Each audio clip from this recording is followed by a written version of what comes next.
ఓం అజ్ఞానతిమిరాంధస్య జ్ఞానాంజనశలాకయా చక్షురున్మిళితం యేన తస్మై శ్రీగురవే నమః. శ్రీచైతన్యమనోభీష్టం స్థాపితం యేన భూతలే స్వయం రూపః కదా మహ్యం దదాతి స్వపదాంతికం.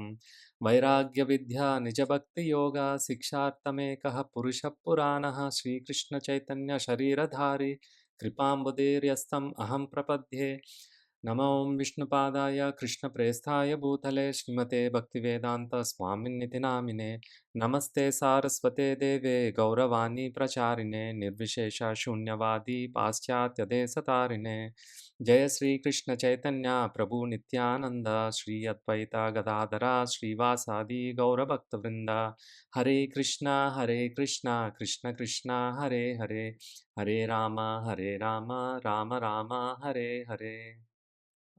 భగవంతుని భగవంతుడు మన జీవితంలోని ఏ పాత్రను వహిస్తారు అన్న విషయంలోని ఒక 4 ముఖ్యమైన విషయాలు మనం చెప్పుకుందాం. ఒకటి, పరమాత్ముడు మనలోనే ఉంటారు.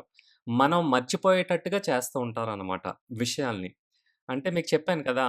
కిందటి వారం ఎగ్జాక్ట్‌గా ఇదే సమయంలో ఏం చేశారని అడిగాననుకోండి, మీకు గుర్తుండదు. ఇలా చాలా మర్చిపోతూ ఉంటాము. కొన్ని గుర్తుపెట్టుకుంటూ ఉంటాము. ఇది నిత్యం జరుగుతూ ఉంటదనమాట. కానీ కృష్ణుడి విషయంలో మాత్రం ఆయనకి ప్రతి క్షణం మనం ఏం చేస్తున్నామో అన్నీ గుర్తుంటాయి. అన్నీ రికార్డ్ చేస్తూ ఉంటారు. అందుకే కదా సాక్షిగా ఆ పక్షిలాగున్నారు ఇంకొక పరమాత్ముని కింద. ప్రతి ఒక్క జీవి, ప్రతి ఒక్క గ్రహంలోని, ప్రతి ఒక్క విశ్వంలో ఉన్న ప్రతి గ్రహంలోని అన్ని రాసులు, అది పురుగు, పక్షి, చేప ఏదైనా కానియండి, అన్ని విషయాలు భగవంతుడికి గుర్తుంటాయనమాట. ఏ ఒక్క విషయం కూడా మర్చిపోరాయన. అందుకే ఆయన భగవంతుడు అన్నారు. మనం సాధారణమైనటువంటి జీవాత్మలమే. ఆయన హ్మ్. జరిగిపోయింది గుర్తుపెట్టుకోగలరు. ఇప్పుడేం జరుగుతాదో తెలుసు. ముందు ముందు ఫ్యూచర్‌లో ఏం జరగబోతాదో కూడా తెలుసు. ఆయన ఆహ్, అనుకున్నట్టుగానే అన్నీ నడుస్తున్నాయన్నమాట. ఈ విషయమై భగవద్గీతలోని 4వ అధ్యాయంలో 5వ శ్లోకంలో ఇలా చెప్తున్నారు. బహూని మే వ్యతీతాని జన్మాని తవ చార్జున తాన్యహం వేద సర్వాణి నత్వం వేత్త పరంతప. అంటే కృష్ణుడు చెప్తున్నారు అర్జునుడికి, ఎన్నో జన్మలు నువ్వు నేను కలిసే ఉన్నాము. ఆహ్, అయినప్పటికి కూడా అన్ని జన్మలు నాకు గుర్తున్నాయి. కానీ నీకు మాత్రం గుర్తుండదు అని చెప్తున్నారనమాట. ఎందుకు మరి ఈ మర్చిపోయేటటువంటి ఆహ్, లక్షణాన్ని మనలోని పెట్టారు? మనం మర్చిపోయేటట్టు ఎందుకు పరమాత్ముడు మన మనసులో ఉండి చేస్తున్నారు? కృష్ణుడు ఎలాగ గుర్తుంచుకోగలుగుతున్నారు? చెప్పాను కదా! కృష్ణ యొక్క శక్తి అపారం. అది మనం భౌతికంగా కొలవలేమనమాట. ఆధ్యాత్మిక శక్తది. ఆయన ఎప్పుడూ పరిపూర్ణంగా ఉంటారు. ఆయన చేసిన ప్రతి పని పర్ఫెక్ట్. కానీ అర్జున జీవాత్మ అనమాట. అంటే చిన్న అణువు అనమాట. ఆయన అనంతుడు, మనం అణువు అనమాట. మరి అందుకే మన దగ్గరున్నటువంటి స్వతంత్రము కూడా అణువు. మన జ్ఞాపక శక్తి కూడా అంతే ఉంటది. అణువుగానే ఉంటదనమాట. ఎందుకు మరి కృష్ణుడు మనం మర్చిపోయేటట్టు చేస్తున్నారు? ఒక్కటే, పరమాత్ముడి రూపంలో ఉండి ఇది ఆయన యొక్క దయ అనమాట మర్చిపోవడం.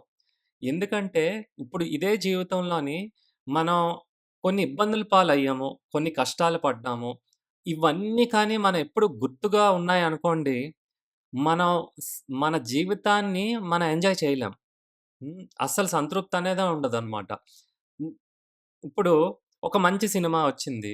మనందరం కలిసి వెళ్దాం అనుకుంటున్నాము. మన స్నేహితులు అందరూ కూడాన. కానీ అదే సమయంలోని మన ఇంట్లోని బాగా మనకి స్నేహితులవ్వచ్చు, ఎవరవ్వచ్చు దగ్గరైన వాళ్ళు వాళ్ళ ప్రాణాన్ని విడిచిపెట్టి వెళ్ళిపోయారనమాట. వెళ్ళిపోయినప్పుడు సినిమా ఉందా అంటే సినిమా ఆడుతుంది. మరి మన ఫ్రెండ్స్ అవైలబుల్ ఉన్నారంటే ఉన్నారు. సినిమాకెళ్ళొచ్చా అంటే వెళ్ళొచ్చు. కానీ వెళ్ళే నిజంగా వెళ్తే ఎంజాయ్ చేయగలమా? అసలు ఎంజాయ్ చేయాలనిపిస్తదా మన మనస్తత్వానికి? ఉండదు కదా! ఇలా మనం ఎప్పుడు బాధపడుతూ ఉంటే, మనం కోరుకున్నవి ఎలాగా ఆ కోరికల్ని తీర్చుకోగలుగుతాము? మనం సంతోషంగా ఎలాగ ఉండగలుగుతాము? కుదరదు కదా! అంతెందుకు ఈ ఒక్క జీవితంలోనే జరిగినవన్నీ చెప్పుకోవాలంటే, ఎవరి ఆటోబయోగ్రఫీ ఆళ్ళకుంటది కదా! మనం ఒక విషయం చెప్పామంటే, అవతలోళ్ళు ఇంకో 10 విషయాలు చెప్తారు ఆళ్ళ జీవిత చరిత్ర. ఎంత అన్యాయం జరిగిపోయిందో, ఎంత అవమానం జరిగిపోయిందో, ఎన్ని కష్టాలు పడ్డారో, ఎలా పైకొచ్చేసారో ఇవన్నీ చెప్పుకుంటూ ఉంటాం. ఇదే ఇంక రోజంతా మనకి పని. కృష్ణుడి గురించి మాత్రం మనం ఏం మాట్లాడం. కృష్ణుడు మనకు చేస్తున్న దాని గురించి కూడా మనకు గుర్తుండదనమాట. అంటే మన అనుభవంలోని చాలా నొప్పులున్నాయనమాట.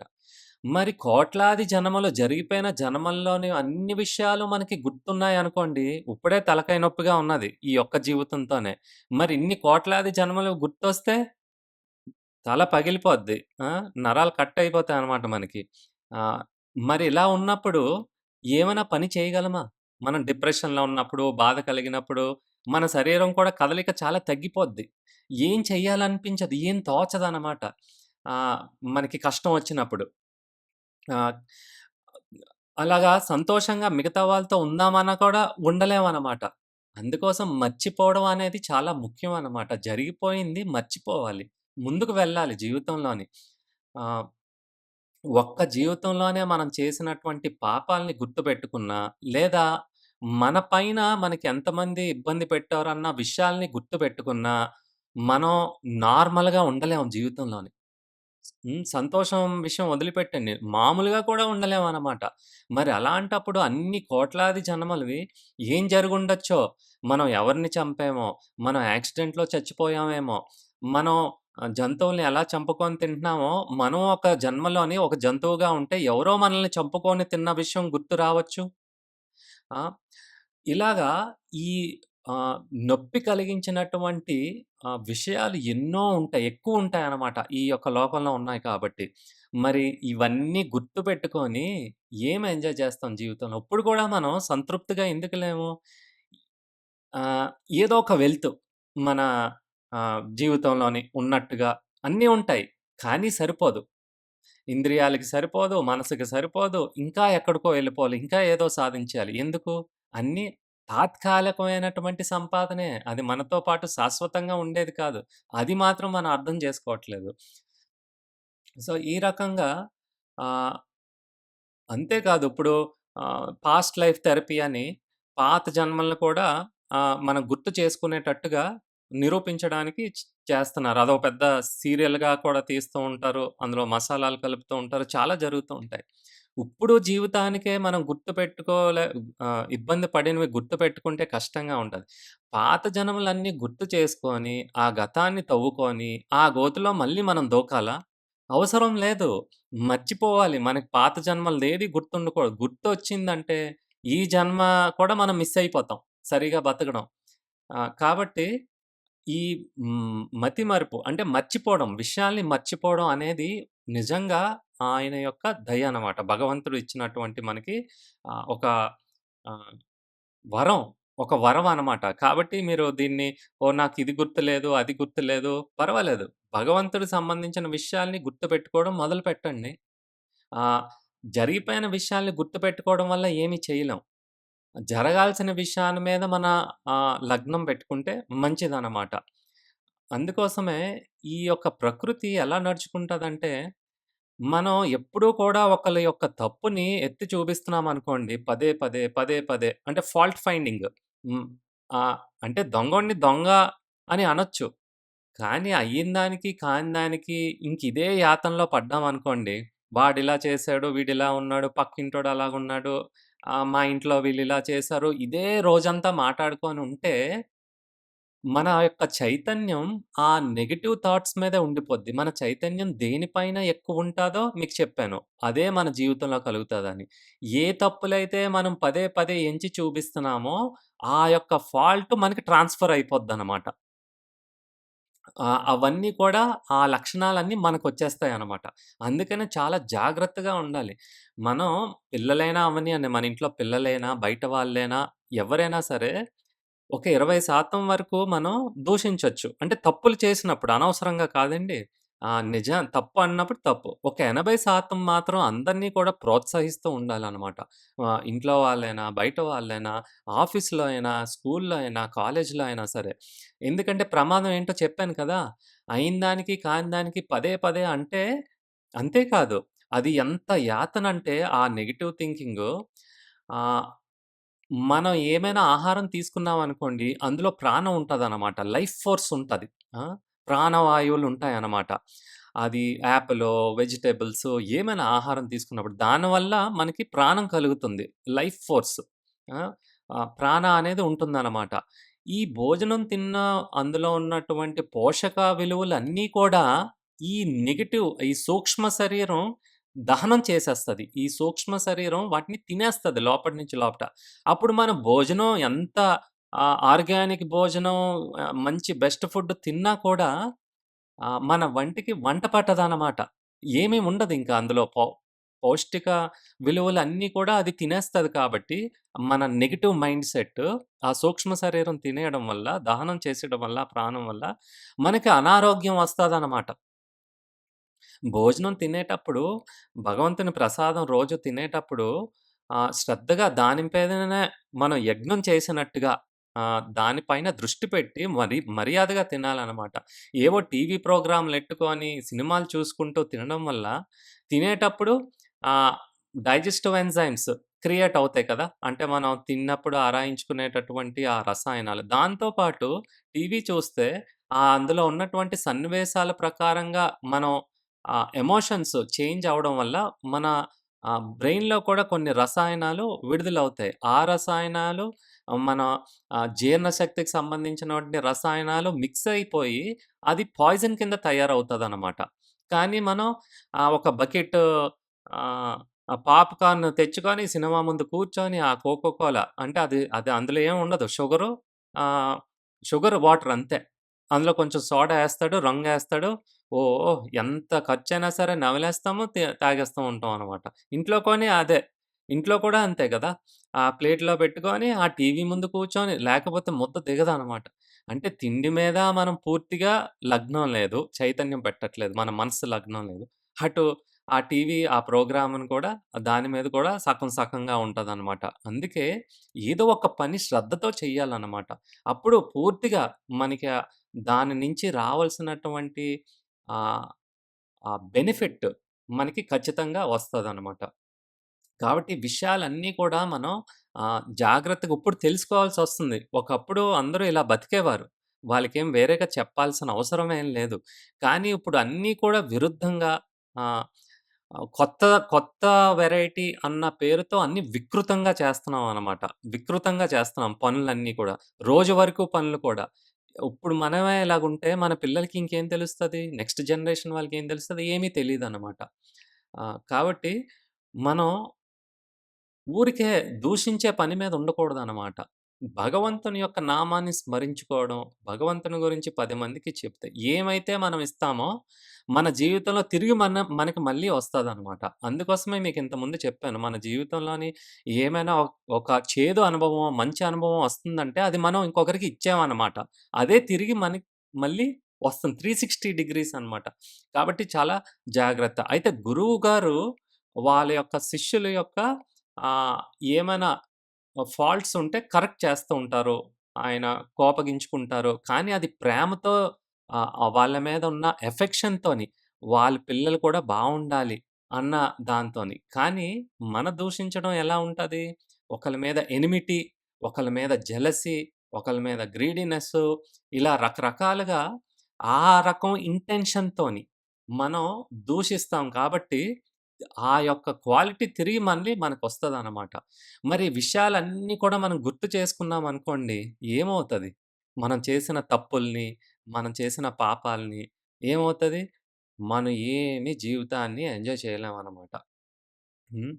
అలాగే భగవంతుడు కూడా ఇప్పుడు మనం తప్పులు చేస్తే మన తండ్రి, తల్లి ఎలాగైతే సరిదిద్దడానికి ప్రయత్నం చేస్తారో, కృష్ణుడు కూడా మనలో పరమాత్ముడి రూపంలో ఉండి, మనల్ని సరిదిద్ది ఈ ఇలా చేయకుండా ఆపడానికి ప్రయత్నిస్తూ ఉంటారనమాట. అయినప్పటికీ కూడా మనం ఆయన చెప్పేది మనకెక్కడ వినిపిస్తది? వినిపించదు.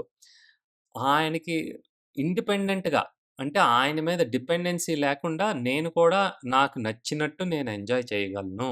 నేను ఆహ్, నా స్వతంత్రాన్ని ఉపయోగించుకొని నా సంతోషాన్ని నేనే సంపాదించుకోగలను అన్న అహంకారంతో ఉండిపోవడం వల్ల, ఆ అహంకారం వల్లే కృష్ణుడిని కూడా మర్చిపోయేటట్టుగా చేస్తుంది. ఎవరు? మాయాదేవి. ఎవరైనా కానీ బాగా సంపాదించుకోగలిగి వాళ్ళు ఎక్కడికో వెళ్ళిపోతూ ఉంటారనమాట. చాలా చాలా. అంటే ఇప్పుడు అమెజాను అవి చూడండి. ఆ అమెజాను ఆహ్, ఓనరు బిలియన్స్ ఆఫ్ డాలర్స్ వాడికున్నదనమాట. మాయాదేవి ఏం చేస్తదో, ఓహ్! నీకిదే కదా కావాలని ఇంకా ఇంకా డబ్బులు వచ్చేటట్టుగా ఆశీర్వదిస్తదనమాట. ఆ డబ్బు విషయంలో మునిగిపోయి భగవంతుడిని కూడా మర్చిపోయేటట్టు చేస్తది. అదే వాడి పనిష్మెంట్ అనమాట. ఆ! కాబట్టి దీన్ని ఎలా అర్థం చేసుకోవచ్చు? చిన్నప్పుడు చూడండి మన పిల్లలున్నారు. మనం కూడా పిల్లలమే కదా! ఒకప్పుడు. మనం ఏం చేసామో మన పిల్లలు కూడా అదే చేస్తూ ఉంటారు. బయట రోడ్డు మీద ట్రాఫిక్ ఉంటది. సరదాగా వాకింగ్‌కెళ్లారు. మీ పాప 4 సంవత్సరాలో, 5 సంవత్సరాలో. మీ చెయ్య పట్టుకొని నడిస్తే సురక్షితంగా ఉంటది పాప. హ్మ్. మీరు కూడా చెయ్యి అంతే జాగ్రత్తగా పట్టుకొని నడిపిస్తూ ఉంటారు. బయటెందుకంటే ఈ కార్లు ఆహ్, ఈ తర్వాత మోటార్ బైక్స్ ఇవన్నీ తిరుగుతూ ఉంటాయి ఫాస్ట్‌గా. ఏమైనా గుద్దేస్తే ప్రమాదం కదా! కాబట్టి ఒక సైడ్ నుంచి జాగ్రత్తగా నడుస్తూ. ఆ పాప ఏమనుకుంటది, నాకు నడవటం వచ్చు కదా! నా చెయ్యి వదులు, నా చెయ్యి వదులు. నాకు తెలుసు ఎలా నడాలో. నేను నడుస్తాను. నేను నడను, పరిగెడతాను. నాకు పరిగెట్టాలనున్నది అని మీ చెయ్య ఇదిలించుకొని, ఆమె స్వతంత్రాన్ని ఆ రకంగా ఉపయోగించుకొని, ఆ రోడ్డు మీద ఇష్టం వచ్చినట్టు పరిగెడితే మీకు సంతోషంగా ఉంటదా? మీకు సంతోషంగా ఉండదు. అవతల వాళ్ళకి ఇబ్బంది. ఆ పాపకి, బాబుకో గుద్దేస్తే అపాయం జరుగుతది. ఆ రకంగానే మనం కూడా కృష్ణ మన చెయ్యి పట్టుకొని నడిపిస్తున్నారు జాగ్రత్తగా. నాన్న, తల్లి ఇలాగా చేస్తే నీకంతా మంచే జరుగుతది అని చెప్పినా కూడా ఆహ్, ఎందుకు ఇవన్నీ నాకు తెలుసు. నా బతుకు ఎలా బతకాలో నాకు తెలుసు. నా స్వతహాగా నేను చాలా సంపాదించుకోగలను. నా గుణాలను నేను పెంచుకోగలను అని ఆయన చెయ్య విదిలించి ఆహ్, మనం ఈ ఎక్స్‌పెరిమెంట్ చేసుకుంటున్నాం అన్నమాట. ఆయన నుంచి దూరమయ్యి ఇలాగ రోడ్లు పడ్డ ఒక అనాథ ఎలాగా మిస్ అయిపోయారనుకోండి తండ్రి నుంచి, తల్లి నుంచి పిచ్చోల్లా పరిగెడుతూ ఉంటారు. వాళ్ళకి భోజనం ఎప్పుడు దొరుకుతదో తెలీదు. ఎవరు పట్టుకొని ఎళ్ళిపోతారో తెలీదు. మన జీవితం కూడా అలాగే ఉందన్నమాట. మనకేదైనా కష్టం వస్తే ఎవరు రక్షించగలరు? హ్మ్. ఏదో చిన్నదో, పెద్దదో దగ్గరోలో ఎవరో ఒకళ్ళు కొంతవరకు సాయం చేయగలరు కానీ, పూర్తిగా మన జీవితాన్ని మార్చగలిగేది మాత్రం ఆ కృష్ణుడు ఆహ్, మన సృష్టికర్త. కృష్ణుడు చేతిలోనే ఉన్నాదనమాట. కాబట్టి అర్జునుడు కృష్ణుని యొక్క శరణాగతి ఎలా తీసుకున్నారో, మనం కూడా ఇప్పటికి మించిపోయిందేం లేదు. కృష్ణుని యొక్క శరణాగతి తీసుకొని, ఆయన చెప్పినట్టుగా నడుచుకుంటే అంటే భగవద్గీత అందుకే చెప్పారనమాట. హ్మ్. మనం సిన్సియర్‌గా రోజు కొంతవరకు చదివితే, మిగతాది మనకు అర్థమయ్యేటట్టుగా పరమాత్ముడు రూపంలోని మన హృదయంలో ఉండి కూడా మనకి గైడెన్స్ ఇస్తూ ఉంటారనమాట. సో, ఈ రకంగా మనం అర్థం జేసుకోవచ్చు. అయితే ఈ యొక్క భౌతిక లోకంలో ఉన్నటువంటి ఆహ్, ఎంజాయ్‌మెంట్, విలాసాలు అవన్నీ కూడా నిజం కానివి, శాశ్వతం కానివైతే కృష్ణుడు ఎందుకు మనల్ని ఆపట్లేదు? అంటే కృష్ణునికి, మనకి ఉన్నటువంటి సంబంధం ప్రేమ మీద ఆధారపడి ఉందన్నమాట. ఇచ్చి పుచ్చుకోవడాలంటూ ఏటుండదు. మనం ఏమివ్వగలం కృష్ణుడికి మీకు చెప్పాను కదా! నిజంగా ధర్మానికెళ్ళిపోయారనుకోండి, కృష్ణ నువ్వే ధర్మంగా చూసి ఆహ్, నేను చూడండి ఇంకొకరు తప్పు చేస్తే ధర్మం గురించి మాటాడతాం. మనం తప్పు చేస్తే మనకి దయ చూపించాలని అంటాం. అంతే గదా! హ్మ్. జస్టిస్ కావాలి. వేరే వాళ్ళేమైనా చేస్తే మీ పట్ల. కానీ మీరు పొరపాటు చేస్తే మాత్రం ధర్మంకి పోకూడదు. దయ చూపించాలి అవతల వాళ్ళు. ఈ రకంగా మనం బతికేస్తున్నాం అనమాట. ధర్మానికి వెళ్ళిపోతే వెళ్లారనుకోండి కృష్ణుడు ఇచ్చినటువంటివన్నీ వాడుకుంటున్నాం కదా! ఆయనకి ఎంత రుణపడిపోయాం. ఆ రుణం ఎప్పుడు తీర్చుకుంటాము? తీర్చుకోలేం కదా! కాబట్టి మనకు కావాల్సింది ధర్మం కాదిక్కడ. కృష్ణుడి యొక్క దయ. దయ అనేది చాలా గొప్పదనమాట. విలువైనదనమాట.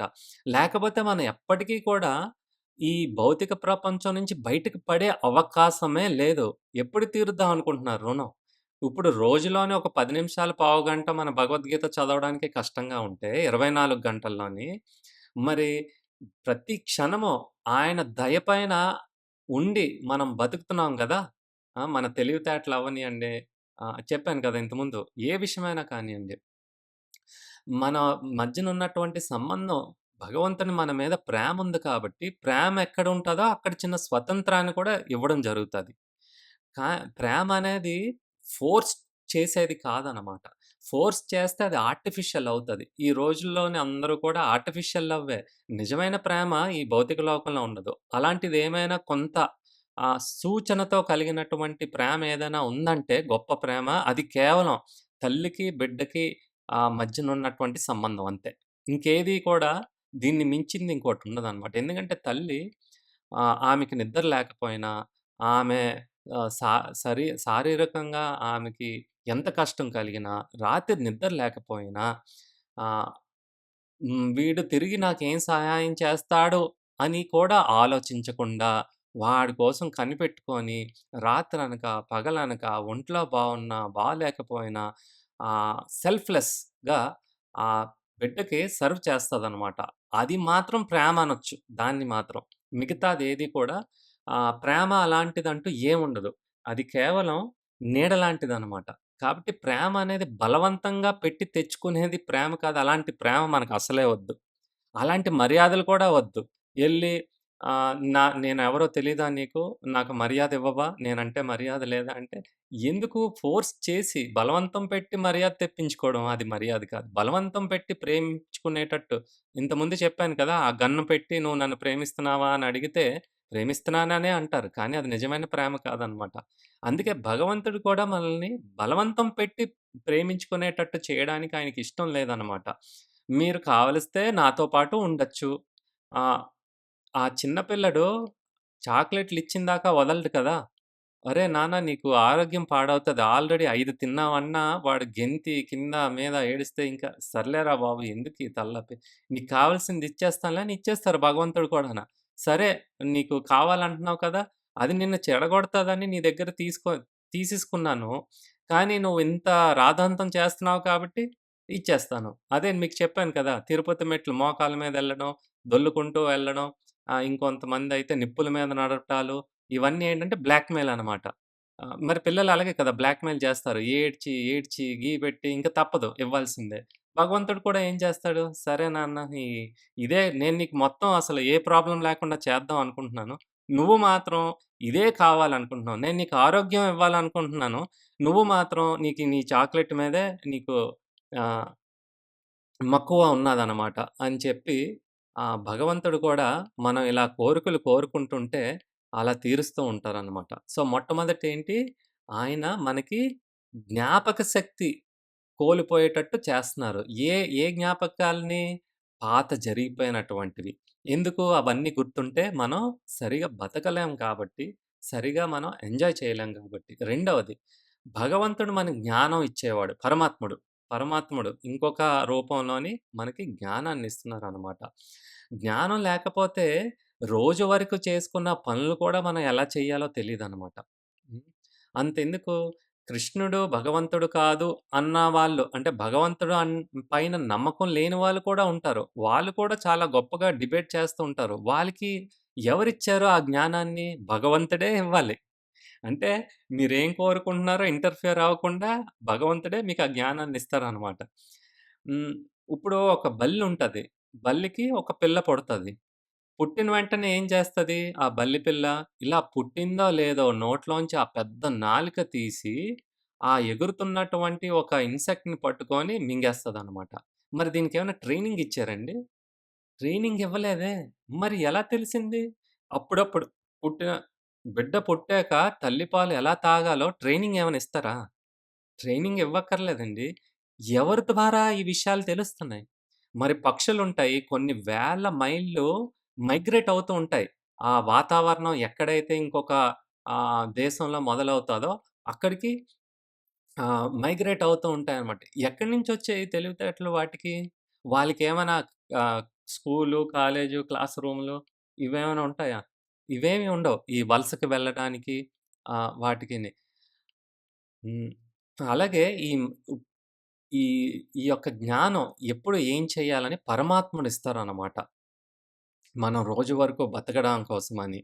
అంతేకాదు ఆహ్, ముఖ్యంగా మనుషునికి ఆధ్యాత్మిక జ్ఞానం అర్థమయ్యే శక్తినిచ్చారనమాట. మీకు చెప్పాను కదా! కుక్కకి, పిల్లికి, పందికి భగవద్గీత చదివితే ఆళ్ళ జీవితాలు మారిపోవు. హ్మ్.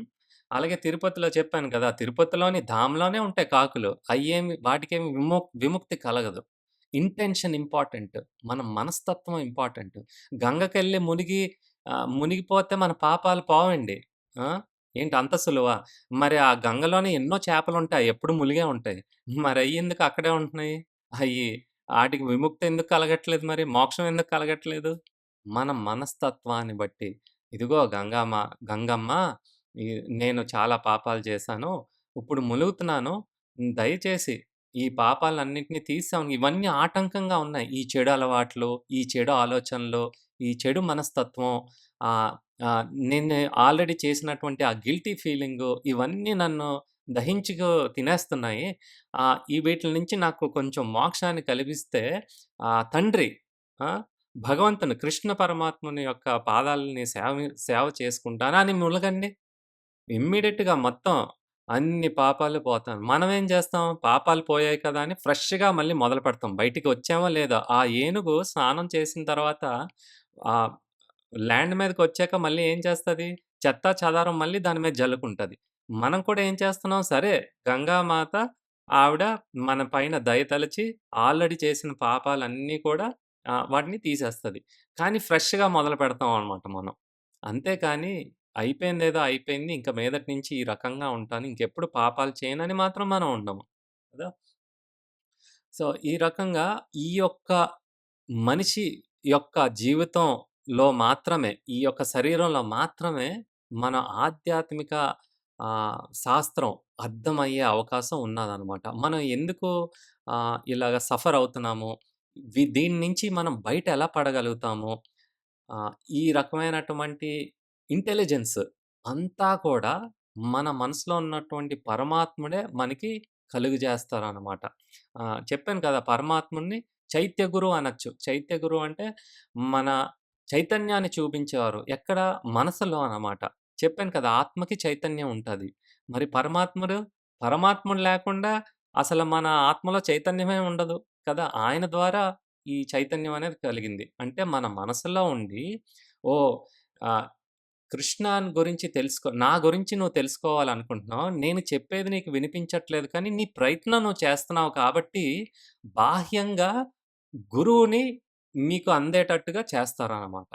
మనం నిజంగా కానీ వెతికితే, నిజమైన గురువు కావాలండి. ఇప్పుడంతా దొంగ గురువులు ఎక్కువైపోయారు. అందుకే మీకు ఈ భగవద్గీత అది చదవడం వల్ల. ఈ విషయం కూడా చెప్తాను. గురువ గురువుకు ఉండవలసినటువంటి లక్షణాలేంటి? ఆ! గురువు యొక్క ప్రవర్తన ఎలాగుంటాది? దాని ద్వారా మనం తెలుసుకోవచ్చనమాట. అంతేకాని ఎవరో యూట్యూబ్‌లో ఫేమస్‌గా ఉన్నారు, ఫేస్‌బుక్‌లో ఫాలోవర్స్ ఎక్కువున్నారని ఆ గురువు దగ్గరికెళ్తే అంతే. మనం తిన్నగా వాడు నరకానికెళ్ళాడంటే మనం కూడా ఆడి ఎనకాల పట్టుకొని ఆడితో పాటు నరకానికే వెళ్తాం అనమాట.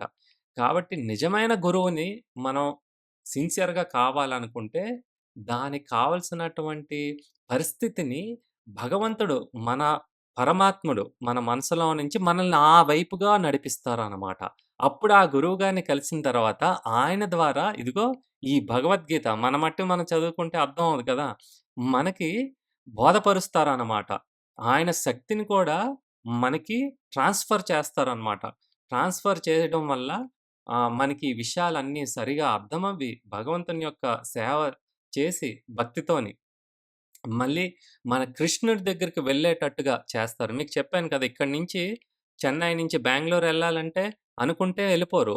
ఏదో ఒక మీడియా ఉండాలి. అంటే ఒక వాహనం ఉండాలనమాట. అది ట్రైన్ అవ్వచ్చు, ఫ్లైట్ అవ్వచ్చు, మీ కార్ అవ్వచ్చు. అది లేకుండా ఇక్కడ ఇలా కళ్ళు మూసుకుంటే అక్కడేం ప్రత్యక్షం అయిపోరు. అలాగే కృష్ణుడి దగ్గరికి వెళ్ళాలంటే ఆహ్, ఈ గురువు చెయ్య పట్టుకొని తీసుకెళ్ళకపోతే అది సాధ్యం కాదు. మీకు తెలుసేంటి? మీకేం రూట్ తెలీదు. అలాగే మీకు నడపడం వస్తుందా? నడపడం కూడా రాదు. ఎక్కడో తెలీదు. ఎంత దూరమో తెలీదు. ఎలా వెళ్ళాలో తెలీదు. ఏ వాహనమో తెలీదు. ఇవన్నీ గురువు గారికి తెలుసనమాట. ఆయన్ని సేవించుకుంటే, ఆయనే భగవంతుడుకి సమానంగా ఆయన్ని సేవించుకుంటే, ఆయన మనల్ని దగ్గరుండి భగవంతుని దగ్గర చేర్చేటట్టుగా ఆయన చేస్తారనమాట. గురువుగారు లేకుండా భగవంతుడిని చేరుకోవడం అనేది ఉట్టి మాట. అలాంటిది ఎప్పుడూ జరగలేదు. అది అసలు అభిధేయం. అంటే అలాంటి ప్రాసెస్ అనేది ఏమీ లేదు. అంటే మీ మట్టికి మీరు తెల్లారి లెగిసిపోయి కళ్ళు మూసుకొని కూర్చొని ధ్యానం చేసి కృష్ణుడిని గుర్తు చేసుకుంటే ఏమి ఎళ్ళిపోరండి. ముందు కృష్ణుని యొక్క సేవకుడు అంటే గురువు. కృష్ణ యొక్క సేవకుడిని గురువు కింద పంపిస్తారు ఈ లోకానికి. ఇక్కడోళ్ళు గాదు. వాళ్ళంతా అక్కడ ఆ లోకం నుంచి వచ్చినవారు. ఆధ్యాత్మిక లోకం నుంచి. స్వయంగా కృష్ణుడిని ముఖాముఖి చూసి వాళ్ళని సేవ చేసిన వారు ఇక్కడికి వస్తారు. అందుకే వాళ్ళకి తెలుస్తది. కృష్ణుడి గురించి. మనకేం అర్థమవుతది? మనకర్థమవ్వదు. అది మనకి బోధిస్తారనమాట. ఏమేమి చేస్తే మనం అర్హులమవుతాము మన ప్రయాణానికి తిరిగి మన ఇంటికి, నిజమైన ఇంటికి వెళ్ళిపోవడానికి, శాశ్వతమైన ఇంటికి ఆధ్యాత్మిక లోకానికి వెళ్ళిపోవడానికి మనకి ఆహ్, త గురువుగారు దారి చూపించడమే కాకుండా ఒక గైడ్ అనమాట. ఆయన తీసుకొని వెళ్తారనమాట. అయితే ఈ రకంగా జీవాత్ముడికి జ్ఞానాన్ని ఇస్తారనమాట. ఈ యొక్క సంసార చక్రం నుంచి బయట ఎలా పడాలి? ఈ ఆహ్, మృత్యు మరియు జననం చక్రం నుంచి ఎలాగ మనం బయటపడాలన్న జ్ఞానాన్నంతా కూడా గురువు ద్వారా కృష్ణుడు అంటే చైత్య గురులో అంతరంగంగా, బాహ్యంగా ఆహ్, హ్మ్. భగవంతుని యొక్క సేవకుడు గురువు. ఆయన మనకి ఆహ్, దారిని చూపిస్తారు. మూడవది హ్మ్. మొట్టమొదటిదేంటి? మరుపునివ్వడం. రెండవది జ్ఞానాన్నివ్వడం. మూడవది పరమాత్ముడు మనం గుర్తు చేసుకునే విషయాల్ని గుర్తు చేసుకునేటటువంటి వరాన్ని కూడా ఇచ్చారనమాట. ప్రతిరోజు పొద్దున్న లెగుస్తాం కదా! పొద్దున్న లెగుస్తున్నామంటే లెగిసామని కాదండి. భగవంతుడు మనల్ని లేపితే లెగుస్తాం. లేకపోతే జీవత్సవంలాగా పడుకుంటే అలా పడుకునే ఉంటాం అనమాట. పూర్తిగా మర్చిపోతాం. మీకు చెప్పాను కదా!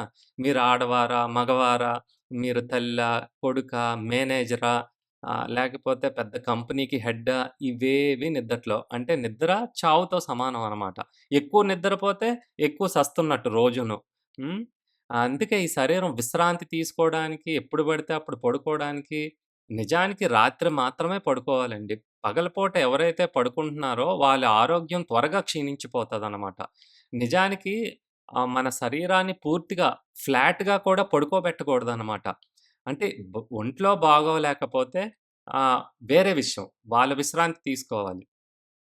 అంతేకాని ఎలా అలవాటు చేసుకుంటే మన శరీరం అలాగా పని చేస్తుందనమాట.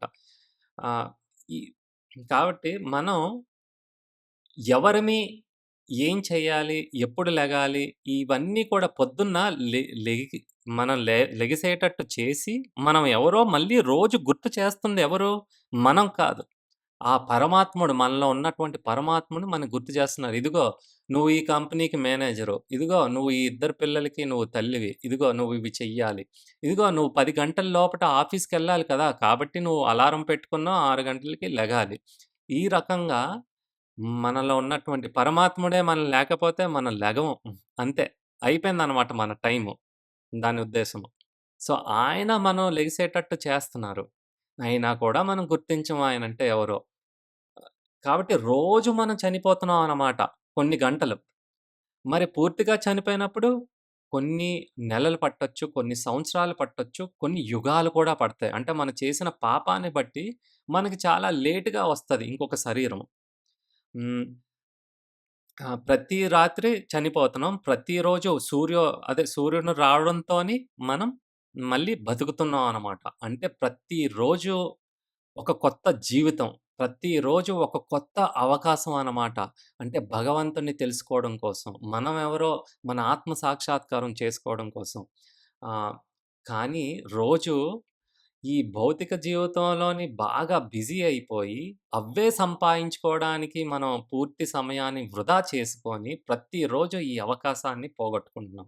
ప్రతి సూర్యోదయం, సూర్యాస్తమితోని సూర్యుడు వస్తున్నాడు, వెళ్తున్నాడు. అంటే మన జీవితంలో ఒక రోజుని దోచుకొని వెళ్ళిపోతున్నాడు గుర్తుపెట్టుకోండి. సూర్యోదయం నుంచి సూర్యాస్తమయం వరకు. ప్రతిరోజు మన జీవితాన్ని ఒక రోజు తగ్గిపోతుంది. దీంట్లో సెలబ్రేషన్ ఏంటి? బర్త్‌డేలు చేసుకొని ఆహ్, ఆహ్, తర్వాత అంటే చావుకి దగ్గరవుతున్నాం కదా! చావుకి దగ్గరవ్వడాన్ని మనం సెలబ్రేట్ చేసుకోవడం ఏంటి? అవసరం లేదు. హ్మ్. మనం సెలబ్రేట్ చేసుకోవాల్సిన జన్మాష్టమి. అంటే జన్మించరు. భగవంతుడేం జన్మించరు. భగవంతుడు అవతరిస్తారనమాట. వాళ్ళ జన్మోత్సవం. మన కోసమని జన్మోత్సవం. లేపోతే ఆయన జన్మించడం ఏంటి భగవంతుడు? మనకే లేదు జననం, మరణం. ఆయనకెందుకుంటది జననం, మరణం కదా! కానీ మనకొక ఫెస్టివల్లు. మనకొక లీలనమాట. ఆ! అది ఆ రకంగా అయినా మనం కృష్ణుడిని గుర్తు చేసుకుంటాం. అసలు కృష్ణుడు ఎలా అవతరించారని, ఆ కృష్ణుని లీలలు కనీసం సంవత్సరంలో ఒక్కసారైనా చెప్పుకుంటామని. కానీ దాన్ని కూడా సెలబ్రేషన్ మార్చి మనకిష్టం వచ్చినట్టుగా చేసుకోవడం జరుగుతుంది. సో, మన చైతన్యం రోజులోని కొంత సమయం స్విచ్ ఆఫ్ అయిపోద్దనమాట రాత్రి పడుకున్నప్పుడు. మళ్ళా పొద్దున్న ఆ చైతన్యం మళ్ళీ స్విచ్ ఆన్ అవుతది. అప్పుడు మనకన్నీ కూడా స్పృహలోకొస్తది. ఏంటి అని అవగాహన కలుగుతాదనమాట మన చుట్టుపక్కల ఉన్నటువంటిది. సో, ఈ రకంగా ఎవరైనా కానీ ఆహ్, ఆత్మహత్య చేసుకుంటే అంటే భగవంతుడిచ్చిన ఈ జీవితం మీదేం కాదు కదా! మీ సొంతమేం కాదు కదా! ఈ శరీరం ఆయనే ఇచ్చారు. మీ సొంతం కాదు. మరి మీరు వదిలి వెళ్ళిపోవడానికి అది మీ ఇష్టం కాదు. అలా వదిలి వెళ్ళిపోయిన వాళ్ళు పిశాచుల కింద, ప్రేతాత్మల కింద ఉండిపోతారు. వాళ్ళకి తప్పు చేశారు కాబట్టి వాళ్ళకి వెంటనే శరీరం లభించదనమాట. అందుకే వాళ్ళు కోరికలయ్యి ఉండిపోతాయి. అవి ఎలా తీర్చుకోవాలో తెలియక నీరసంగా ఫిజికల్‌గా కానీ, మెంటల్‌గా కానీ ఎవరైతే వీక్‌గా ఉంటారో వాళ్ళ యొక్క శరీరంలో ప్రవేశించి ఎందుకంటే ఇంద్రియాలుంటేనే కదా ఆస్వాదించడానికి. మరి ఆత్మకి ఇంద్రియాలుండవు కదా! ఆ శరీరం సూక్ష్మ శరీరం ఉండదు. తర్వాత స్థూల శరీరం కూడా ఉండదనమాట. అందుకోసం వాళ్ళు ఎంటర్ అవ్వి ఇలా ఇబ్బంది పెడుతూ ఉంటారు. ఆ శరీరం ద్వారా ఇష్టం వచ్చినట్టు తినడమో, ఇష్టం వచ్చిన పనులు చేయడమో ఆహ్, వేరుగా ఉంటారనమాట. కాబట్టి చాలా రెస్పాన్సిబుల్‌గా ఉండాలి. ఆహ్, భగవంతునిచ్చిన జీవితాన్ని మనకి నచ్చినట్టుగా గడుపుకోకూడదు. సో, ఈ రకంగా చావొచ్చేటప్పుడు పరమాత్ముడు ఆహ్, మనకి ముందుగానే తెలియజేస్తారు. "ఇదిగో నాయనా ఈ శరీరంలోని ఇగో ఈ సమయం అయిపోయింది. ఇప్పుడు నువ్వు ఈ శరీరాన్ని విడిచిపెట్టి ఇంకొక శరీరాన్ని నువ్వు ఇంకొక శరీరాన్ని నువ్వు ఎంటర్ అవుతావు" అని. ఎందుకు ఇలా శరీరాలు మారుతున్నావంటే, ఒక శరీరం చెడిపోయిన తర్వాత కానీ వాడికి కోరికలుండిపోతాయి కదా! ఇది సాధించలేదు, అది నేను దక్కించుకోలేకపోయాను, లేదా అనుబంధాలు ఇవన్నీ ఉంటాయి. అందుకోసం అవి మళ్ళీ నెరవేరడం కోసం మళ్ళీ మనకి ఆ శరీరం కావాలి కదా! అందుకే ఇంకొక సూటబుల్ శరీరం అనమాట. మనం ఎంజాయ్ చేయడానికి, మన కోరికలు తీర్చుకోవడానికి భగవంతుడు మనకి అవకాశం ఇస్తున్నారనమాట. అందుకే జాగ్రత్తగా ఉండాలి. ఇప్పుడు ఆహ్, మనుషులన్నాక పెళ్లయితే పెళ్లేంటి పెళ్ళికి ముందైనా, పెళ్లి తర్వాతైనా, పెళ్లిలో ఉన్నప్పుడైనా భార్య తప్పించి మిగతా అందరు ఆడవాళ్ళు అక్క, చెల్లి, అమ్మ అంతే. ఇలాగా ముఖ్యంగా తల్లి కింద చూడాలనమాట. మనకన్నా చిన్న వయసులైనా, పెద్ద వయసులైనా అనమాట. ఇది చాలా చాలా స్ట్రిక్ట్. ఆహ్, అంతేకాని ఇప్పుడు విచక్షణ జ్ఞానం లేకుండా పెళ్లయిన వారు, పెళ్లవ్వని వారు ఒకటే సినిమాల్లో చూపించినవి ఏంటంటే ఆహ్, ఒక ఆడవారికి, మగవారికి పెళ్లితో సంబంధం లేదు. కానీ ఉంది మనుషులకి. మనుషులు అంత జాగ్రత్తగా ఉండాలి. ఎందుకంటే వాళ్ళ చైతన్యం ఎక్కువ కాబట్టి, వాళ్ళ రెస్పాన్సిబిలిటీ ఎక్కువుంటది. ఆ రెస్పాన్సిబిలిటీని సరిగ్గా తీసుకోకపోతే, వచ్చినటువంటి శిక్ష కూడా అంతే దారుణంగా ఉంటది. ఇప్పుడు కోట్లాది మంది భక్తులున్నటువంటి ఒక గురువున్నాడనుకోండి ఆ స్థానంలోని, కోట్లాది మందికి రెస్పాన్సిబుల్ కదా! ఆయన ఎంత చెప్తే అంత వింటూ ఉంటారు. మరి అటువంటి స్థానంలో ఉన్నవాడు తప్పు చేశాడనుకోండి, వాడి శిక్ష ఎలాగుంటది? ప్రకృతి ఏ రకంగా తల్లి ఏ రకంగా శిక్షిస్తదో ఒక్కసారి ఆలోచించండి. అందుకే మన మనిషి జీవితం వచ్చింది కాబట్టి మనకి చాలా మిగతా జంతువుల్లా కాదు మన రెస్పాన్సిబిలిటీ ఇంకా ఎక్కువుంటదనమాట. ఆ రకంగా మనం రెస్పాన్సిబుల్‌గా ఫీల్ అవ్వకుండా విచ్చలవిడిగా చెత్త పనులయ్యి చేసుకుంటూ ఉన్నామనుకోండి అంటే భార్య తప్పించి ఇంకెవరినైనా అంటే భార్య తప్పించి అంటే పెళ్లయినంత వరకు అందరు ఆడవారిని కూడా తల్లితో సమానంగా చూడాలి. పెళ్లయిన తర్వాత భార్య తప్పించి మిగతా వాళ్ళందరికీ కూడా తల్లికి ఇచ్చినటువంటి మర్యాదని ఇవ్వాలనమాట. పెళ్లి కుక్కలకుండదు, పందులకి ఉండదు. మనుషులకి అందుకే పెళ్లి పెట్టారనమాట. అంటే ఒక లైసెన్స్. ఎంజాయ్ చేయాలనుకుంటున్నావా? శాస్త్రం ప్రకారంగా, ధర్మం ప్రకారంగా ఇదిగో పెళ్లి చేసుకో. ఆధ్యాత్మికంగా ఈ మంత్రాల్ని చదివి, పంతులు గారు మంత్రాలు చదవడం, ఆ యొక్క పద్ధతిని ఫాలో అవ్వి, ఇదిగో మీరిద్దరూ కూడా కలిసి ఇప్పుడు భగవంతుని యొక్క సేవ చేసుకోవచ్చు. మీ ఇంద్రియాల తృప్తి కొంతవరకు మీరు ఆహ్, దాన్ని సాటిస్ఫై చేసుకొని దాని గురించి ఎక్కువగా మీరు టెన్షన్ పడకుండా మిగతా పనుల్ని బాగా చేసుకోవడం కోసమని ఈ పెళ్లి అనేది ఉన్నదనమాట. పెళ్లి చేసుకోవడం తప్పు కాదు. కానీ వేరే మనిషితోని సంబంధం పెట్టుకోవడం లేదా ఆ రకంగా మానసికంగా కూడా ఆలోచించడం. లేదా సినిమాల్లో చూసేటప్పుడు ఆ హీరోయిన్‌లు ఏమవుతది? అందరూ కూడా వాళ్ళని ఆ రకంగానే చూస్తారు కదా! సో, కాబట్టి ఈ ఇలా చేయకూడదనమాట. కుక్కలకి తల్లో, చెల్లో ఏముండదు. ఒక కుక్కకి ఇంకో కుక్కుంటే చాలు. ఆ పందులకి కానీ. ఆహ్, మనుషులు అన్నాక హ్మ్. కవర్ చేసుకోవాలి. బాడీని సరిగా దుస్తులు వేసుకోవాలనమాట. కానీ నగ్నంగా ఉండి రకరకాలుగా డాన్సులేస్తూ ఉంటే ఆహ్, ఆ రకం మనస్తత్వం కాబట్టి భగవంతుడు ఫెసిలిటీ ఇస్తారనమాట. ఈ ప్రకృతి పరంగాన. అందుకే చెట్లయిపోతారనమాట. నగ్నంగా వాళ్ళకేం చెట్లకేమన్నా డ్రెస్సులేస్తామా ఏంటి? ఎయ్యం కదా! అలా ఉండిపోతారు. అలాగే విచ్చలవిడిగా ఆలోచిస్తూ చెత్త పనులు చేస్తున్నారంటే కుక్కల కింద. అందుకే బెంగుళూరులో, ఢిల్లీలోని ఇలాంటి ప్లేసుల్లోని కుక్కలెక్కువైపోతున్నాయన్నమాట. అంటే మళ్ళీ జన్మలో కుక్క కింద పుడుతున్నారంతే. కోతుల కిందో, కుక్కల కిందో, పందుల కిందో ఇలా పుడుతూ ఉంటారు. మనమే. అంటే మన అటాచ్‌మెంట్ ఉండిపోద్ది ఆ స్థలం మీద. అదే స్థలంలోని, అదే ప్లేస్‌లోని మళ్ళీ కుక్క కింద పుడతాం అనమాట. ఎందుకొచ్చినవి ఇవన్నీ చెప్పండి? హ్మ్. మనకొద్దు. వేరే శరీరం ఒద్దు. మనిషి శరీరం కూడా మనకొద్దింక. ఇదే లాస్ట్. ఇదే లాస్ట్ అండ్ ఫైనల్. ఈ జన్మ తర్వాత మనకి ఈ కష్టాలొద్దు, ఈ సంబంధాలు వద్దు. సంబంధాలు ఏవి నిజమైన సంబంధాలు? వాళ్ళతో కలిసి భగవంతుని సేవ చేయాలనుకుంటే అది నిజమైన సంబంధం. ఒక తల్లి, తండ్రి వాళ్ళ పిల్లలకి ఆధ్యాత్మికంగా వాళ్ళకి ఆ జ్ఞానాన్నివ్విస్తే వాళ్ళు నిజమైన తల్లి, తండ్రి అని శాస్త్రాలు చెప్తున్నాయి. అలాగే పిల్లలు తల్లి, తండ్రికి ఈ భగవంతునికి సేవ చేయడం కోసమని వాళ్ళని సేవ చేసుకుంటే అది నిజమైన ఆహ్, సంబంధం. అలాగే ఒక భార్య, భర్త భగవంతునికి సేవ చేస్తే భార్య భర్తకి ఆ భగవంతుడికి సేవ చేయగలిగినటువంటిగా అన్ని వస్తువుల్ని సమకూర్చడం పూజా సామాగ్రి కానీ, ఆయనొస్తే ఆయనకి ప్రసాదాన్ని వండిపెట్టి పెట్టడం, ఆ రకంగా సేవించుకుంటే నిజమైన భార్య. అలాగే భర్త భార్యకి భగవంతుని విషయాలు చెప్తే నిజమైన భర్త అనమాట. ఏదైనా సరే భగవంతుడు సెంటర్‌లో ఉండాలి. ఆయన మధ్యలో పెట్టే మిగతా వ్యవహారాలన్నీ చేస్తే మీకు చెప్పాను కదా! అన్ని సున్నాలకి విలువుంటదనమాట. ఆ కృష్ణుడు ఒక్కటి కింద ముందు నిల్చున్నప్పుడు. ఆ! అందుకే భక్తులకి ఈ విషయం తెలుసు. పరమాత్ముడుగా ఎలాగా మనకి గైడెన్స్ ఇస్తున్నారని. కానీ భక్తులు కాని వారికి తెలివితేటలుండవు. వాళ్ళకి అర్థమవ్వదనమాట. అలాగే నాలుగవది పరమాత్ముడు మనందరికీ కూడా స్ఫూర్తినిస్తారనమాట. చూడండి క్రియేటివ్‌గా ఉంటారు కొంతమంది. పెయింటింగ్‌లు ఎంత బాగిస్తారు, చేస్తారు. అలాంటి పెయింటింగ్ ఎప్పుడూ ఎక్కడా ఉండదు. కానీ వాళ్ళ మనసు నుంచి అంత గొప్పగా ఆ పెయింటింగ్‌ని తయారు చేయడం జరుగుతది. అలాగే సంగీతం చూడండి. ఆహ్, గొప్ప సంగీతాన్ని, ఆ పాటను రాయటం కానీ, మ్యూజికల్ ఇన్‌స్ట్రుమెంట్స్ వాయించడం కానీ, లేదా 'శకుంతలాదేవి'లాగా గొప్ప మ్యాథమెటిషియన్ లేదా గొప్ప సైంటిస్ట్స్ వీళ్ళందరూ ఉంటారనమాట. వీళ్ళందరికీ అలాంటి పనులు చెయ్యాలని ఎవరు స్ఫూర్తినిస్తున్నారు? పరమాత్ముడు స్ఫూర్తినిస్తున్నారనమాట. ఆ! ఒక్కసారిగా తేజస్సు వాళ్ళలో కలుగుతది. ఆ ఐడియా వాళ్ళ మనసులోకొస్తది. భగవంతుడిస్తేనే కలుగుతదండి ఐడియా. లేకపోతే మన స్వతహాగా ఆలోచిస్తే రాదు ఐడియా. ఈ ఆకాశంలోనే ఉంటాయి అన్ని ఆలోచనలు. అవి కూడా సృష్టింపబడ్డాయన్నమాట. మనం మన ఆలోచన తరంగాలు అంటే ఆహ్, థాట్ వేవ్స్ ఆహ్, ఒక సిగ్నల్‌లా పనిచేస్తదనమాట. ఈ ఆకాశంలో ఉన్నటువంటి ఆల్రెడీ ఆలోచనలు ఈ సృష్టిలోనే ఉంటాయి. ఈ యొక్క సిగ్నల్ యొక్క ఫ్రీక్వెన్సీ ఏ ఆలోచనకి మ్యాచ్ అవుతదో, ఆ ఐడియా మనలోకి యాక్సెస్ అవ్వేటట్టుగా అవుతుందనమాట. ఈ రకంగా ఆలోచిస్తే మనకి ఏ ఆలోచన రాదు. మనం మ్యాచ్ చేస్తున్నాం అంతే. మ్యాచ్ చేస్తే ఐడియా మనకి ఇవ్వడం జరుగుతదనమాట.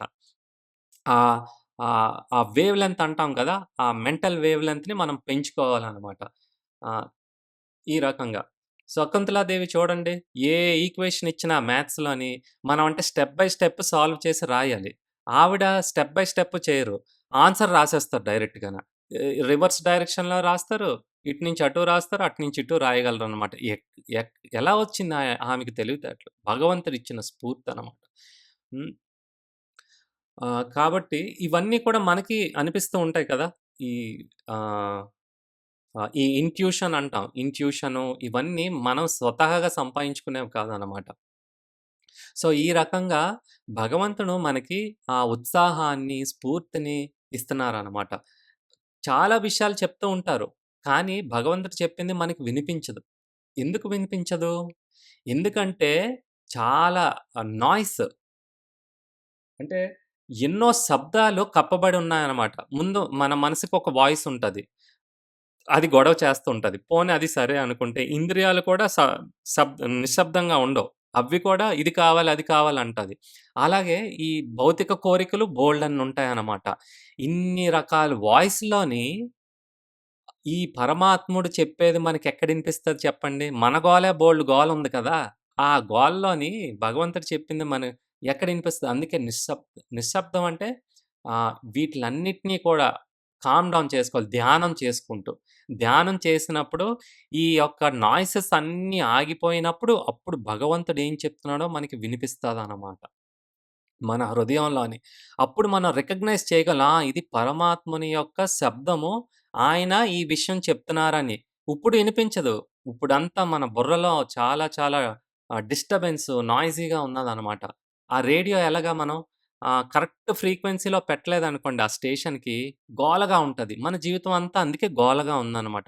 కానీ దాన్ని కరెక్ట్‌గా ట్యూన్ చేశామనుకోండి, మన ఆలోచన శక్తిని, మన చేసే పనుల్ని ఆహ్, మన మన అలవాట్లని ఆ రకంగా మనం ట్యూన్ చేసుకున్నాం అనుకోండి, అది భగవంతుని యొక్క ఆధ్యాత్మికత విషయాలకి మ్యాచ్ అయ్యి, ఆ యొక్క విషయాలన్నీ మన మనసులోకి అర్థమవుతాయనమాట. ఏ పనైనా అంతే. మనం ఎప్పుడు నెగెటివ్‌గా నాకిది బాలేదు, అది బాలేదని పదే పదే అదే చెప్పుకున్నాం అనుకోండి, మన చైతన్యం ఎక్కడుంది? బాలేకపోవడం మీద ఉన్నది. కాబట్టి అదే ఇంకా ఇంకా మనకి పెరుగుతది మన జీవితంలోని. ఈ రకంగా ఆహ్, భగవంతుడు 4 రకాలుగా అంటే మనం మర్చిపోయేటట్టు చేసేది, మనకి జ్ఞానాన్నిచ్చేది, మనకి గుర్తు చేసేది, ఆ తర్వాత మనకి స్ఫూర్తిని కలిగించేది అంతా కూడా పరమాత్ముడు ఉన్నాడు కాబట్టి జరుగుతుందండి. మన సొంతంగా మనకేమీ లేదు అన్న విషయాన్ని అర్థం చేసుకోండి. ఈ విషయమయ్యి ఆహ్, భగవంతుడిని మనం ఎలా దగ్గరవ్వచ్చు అన్న విషయం 'భక్తి రసామృత సింధు' ఫస్ట్ క్యాంటోలోని 4వ అధ్యాయం 15, 16 శ్లోకాల్లో చెప్తున్నారు. ఏమని చెప్తున్నారు? "అధో శ్రద్ధ తతః సాధు సంగోऽథ భజన క్రియ తతో నర్త నివృత్తి స్యాత్ తతో నిష్ఠా రుచిస్తథా అథాశక్తిస్తతో భావస్తథా ప్రేమాభ్యుధాంచతి సాధకానాం అయం ప్రేమ్నా ప్రాదుర్భావే భవేత్ క్రమః."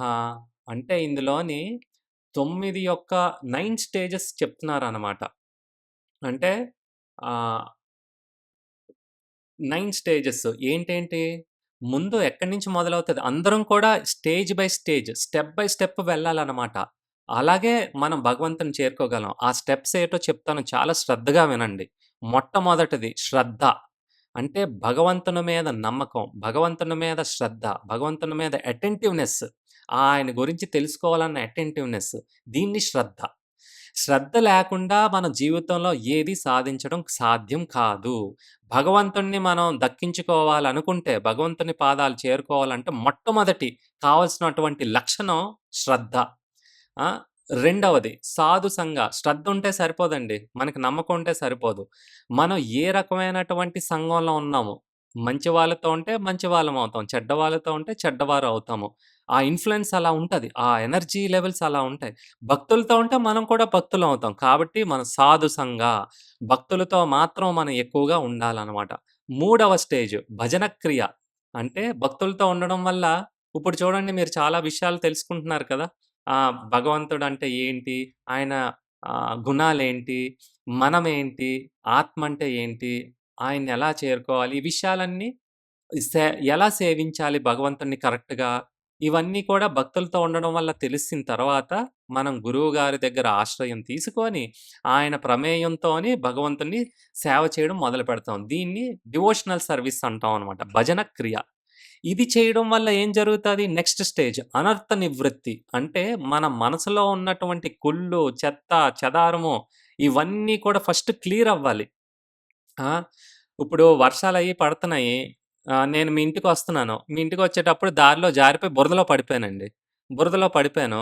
ఇప్పుడు అంతా బురద అయిపోయాను. మీ ఇంటికొచ్చాను. వచ్చి నేను అలిసిపోయాను. నేను కూర్చుంటాను సోఫాలో అంటే, అంటే మీకేం అభ్యంతరం లేదు నేను కూర్చుంటే. కానీ నేను అలా కూర్చున్నా అనుకోండి, సోఫా అంతా బురద అయిపోద్ది, వాసన అయిపోద్ది. ఇంట్లో ఎవ్వరు ఉండలేమనమాట. అందుకే మీరేం జేస్తారు, ఏండి ఏమనుకోకపోతే కొంచెం స్నానం చేసి అప్పుడు మీరు శుద్ధవ్వి రండి. కూర్చోండి. అంటే ముందు మనం మన మనసులో ఉన్నటువంటి చెత్త, చెదారం అన్నీ క్లియర్ చేసుకోకపోతే మాయాదేవి మనల్ని ఆ శుద్ధిగా ఉన్నటువంటి లోకాలనికి అంటే ఆ ఇంటిలోకి ఎంటర్ అవ్వనివ్వదనమాట. అర్థమైంది కదా మీకు? అందుకే ముందు మనం క్లీన్‌గా ఉండాలి. కూర్చోవాలని ఉన్నది నాకు. కానీ మీరు అలౌ చేయరే. ముందు క్లీన్ చేసుకోండి రండి. అప్పుడు కూర్చోండి. శుద్ధి చేసుకొని రండి అంటారనమాట. ఆ రకంగానే దుర్గాదేవి అవును. నీకు భక్తున్నది. నువ్వు భగవంతుని గురించి తెలుసుకున్నావు. ఎళ్ళిపోదాం అనుకుంటున్నావు. కానీ ముందు శుద్ధి అవ్వు. సో, అనర్థ నివృత్తి భక్తులతో సాధు సంగ. ఆ తర్వాత భక్తి సేవలలో ఉన్నప్పుడు మన మనసులో ఉన్నటువంటి ఈ చెడు గుణాలు, చెడు అలవాట్లు, ఈ అటాచ్‌మెంట్స్ అక్కర్లేని అటాచ్‌మెంట్‌లు, అక్కర్లేని కోరికలు ఇవన్నీ కూడా పోతాయన్నమాట. ఆ తర్వాత ఐదవది నిష్ఠ. అప్పుడు మనం స్టెడీనెస్ వస్తదనమాట. దృఢత్వం వస్తదనమాట. నేను ఈ దారినే పట్టుకొని నేను ముందుకు వెళ్తాను. ఇంకేది కూడా నాకొద్దు అన్నట్టుగా. ఆ తర్వాత ఆరో స్టేజ్‌లోని రుచి పెరుగుతది. అంటే టేస్ట్ అనమాట. ఒక్కసారి మీకు రుచి తగిలిందనుకోండి భక్తిది, మీరేమైనా వదులుతారా? వదలరు. వదలకపోవడం అనేదాన్ని ఆసక్తి. అంటే దాని మీద అటాచ్‌మెంట్. ఏదో ఒక దాని మీద అటాచ్‌మెంట్ ఉండాలనమాట. అది భగవంతుని మీద ఉంటే మంచిది. ఆధ్యాత్మిక విషయాలకి సంబంధించినటువంటి వాటి మీద ఆసక్తి ఉండడం చాలా మంచిదనమాట. ఆ తర్వాత భగవంతుని మీద ఒక భావన కలుగుతది. ప్రేమ భావం. అది 8వ స్టేజ్. 9వ స్టేజ్‌లోని పూర్తిగా మన కృష్ణుడంటే ప్రేమ కలుగుతదనమాట. ప్రేమతోనే సేవిస్తారు. అది ఆఖరి స్టేజ్ అనమాట. ఇలాగా లైన్ బై లైన్. అంతేగాని ఇంట్లో కూర్చొని పుస్తకం చదివేసుకొని నేను అయిపోయింది. చాలా మనశ్శుద్ధిగా, నిష్టగా నేనేదో చేసేస్తున్నాను అంటే కుదరదనమాట. ఇంతకుముందు ప్రశ్న అడిగారు కదా! నిష్ట గురించి. నిష్ట అంటే ఇప్పుడు తెలిసిందా? ఐదవ స్థానం అనమాట. అదెప్పుడొస్తది? ముందు శ్రద్ధ, తర్వాత సాధు సంగ, ఆ తర్వాత భజన క్రియ, ఆ తర్వాత అనర్థ నివృత్తి, ఆ తర్వాత నిష్ట. అప్పుడొస్తుందనమాట. అంతేగాని స్నానం చేయడం వల్ల వచ్చేది నిష్ట. ఆ! లేకపోతే నాన్ వెజ్ తినడం మానేయడం వల్ల వచ్చేది నిష్ట. ఈ రకంగా వస్తది నిష్ట, దృఢత్వం, స్టెడీనెస్. ఆ తర్వాత రుచి, ఆసక్తి, ఆ తర్వాత భావ, ఆ తర్వాత ప్రేమ అనమాట.